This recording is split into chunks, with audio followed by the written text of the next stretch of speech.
Welcome back to Media Week. The annual Australian BBC Showcase event was held in Sydney this week with top subscription TV media executives and stars in attendance. It comes ahead of the launch of BBC First on Foxtel later this year, joining existing BBC channels UK TV, BBC Knowledge, CBeebies and BBC World News. Well, to tell us more, we're joined by Marcus Arthur, the Managing Director of BBC Worldwide, UK and Australia and New Zealand. Marcus, thanks so much for joining us. Thank you. So, we hear what brings you to Australia, but given the number of BBC executives in Australia, is this important territory for you? It's fantastically important for us. So Australia is probably our third largest territory, and it's one of our most mature markets. So if you can imagine, everything that works well for the BBC in the UK translates pretty well to Australia, whether that's a book, a magazine, a TV show. So Australia is very, very important for us.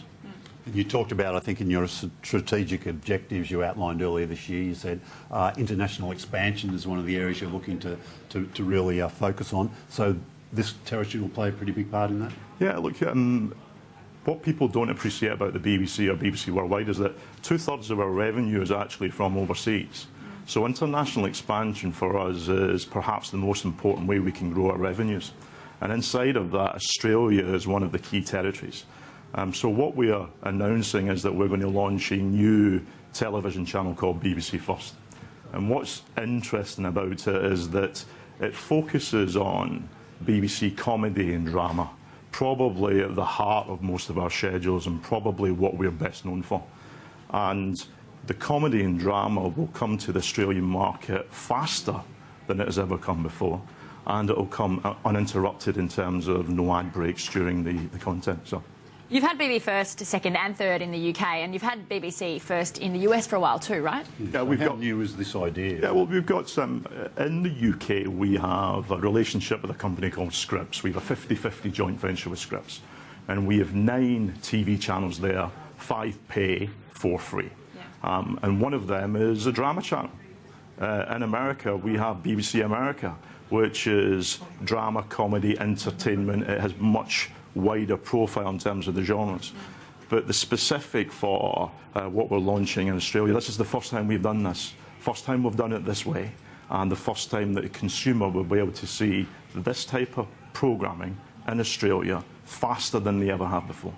So will that BBC First brand roll out in other markets? Yeah, the BBC First is the brand we'll use globally.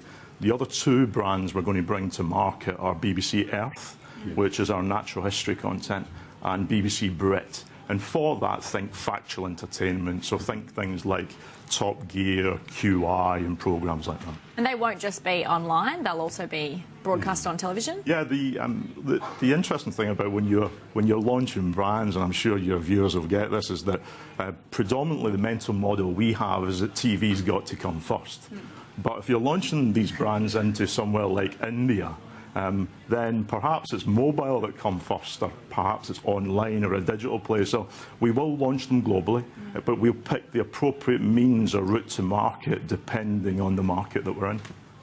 Given, as you said, the way Australian audiences have warmed to your content over the years, your existing customers here, how did they feel when they found out that, okay, you might be going sort of into competition with them? And will you take a bit of a financial hit because of that? No, not at all. I think that the interesting thing is, on BBC First, you'll actually have some content that would never have reached the Australian market.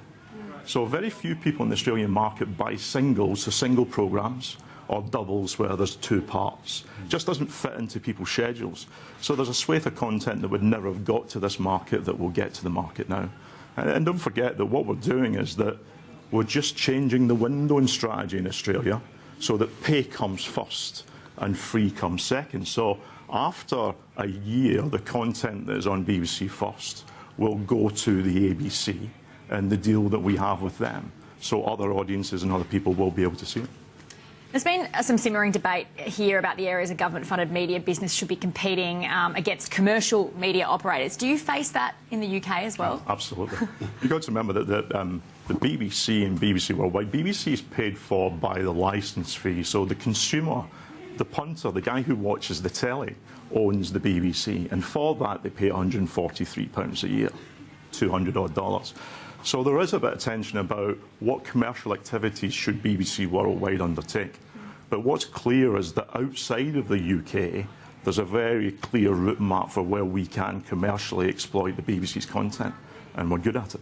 Yeah. Have you sort of modified the business at all because of any of those commercial concerns over the years? I mean, you've sort of divested some of the magazines. Was that anything to do with that? Or? Yeah, look, we've divested a couple of businesses, and in the pursuit of being focused, you have to divest.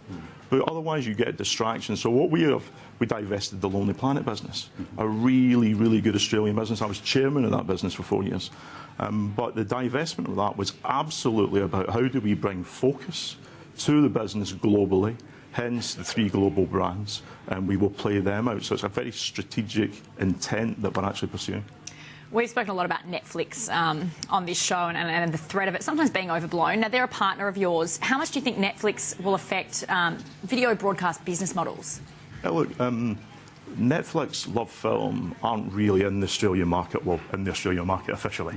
And the windowing that you have inside the UK is actually far more complex than Australia. And it fits comfortably inside there. What we have now is that Netflix actually has a window that's about the same time as pay television. But before that, you've got download to own, you've got other EST, you've got DVD and other services. So irrespective of the routes to market, there is a place for most media owners inside it, and Netflix fits comfortably there. You've been working with MCN closely in this market. Yeah.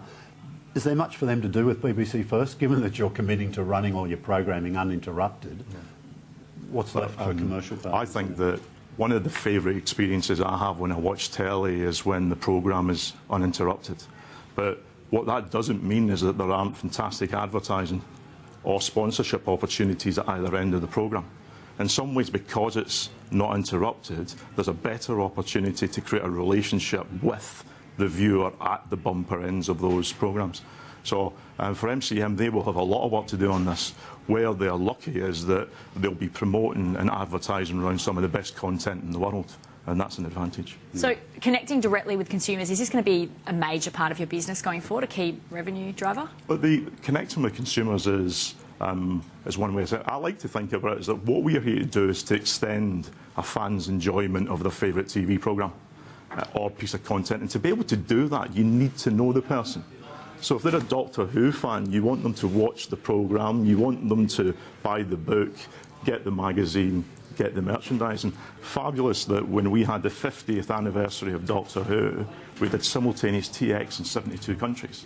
And in Australia and the UK and the US, we had 600,000 people who chose to go to the cinema and watch it live when they could have sat at home and watched it on their telly. That's about fan engagement, that's about one-to-one, and that's about a relationship. And that's the best way to make money in this business. You're making BBC.com a focus of a gateway, I guess, to a lot of what you're doing. Yeah. A lot of that content's free. I mean, you sell programming, I guess, as downloads, but will you always keep that as a free model, do you think? Will you ever have premium content? Well, BBC.com is the international website for the BBC, and it's ad-funded outside of the UK, so there's advertising on there. There's also short-form video, and you can build ads around that. What we're wanting to do with BBC.com is almost make that the Trojan horse for everything we take to market globally. It gets 60 million unique visitors a month. So to have that as the platform that you can build a video player or build other commercial opportunities, or again, getting to understand an individual is really powerful. All right, Marcus Arthur, Managing Director of BBC Worldwide, UK and Australia and New Zealand. Thanks so much for your time. Thank you very much. We have to take a quick break here on Mediaweek. Coming up, Twitter TV ratings are coming to Australia, so will this replace the existing ratings? We'll tell you next.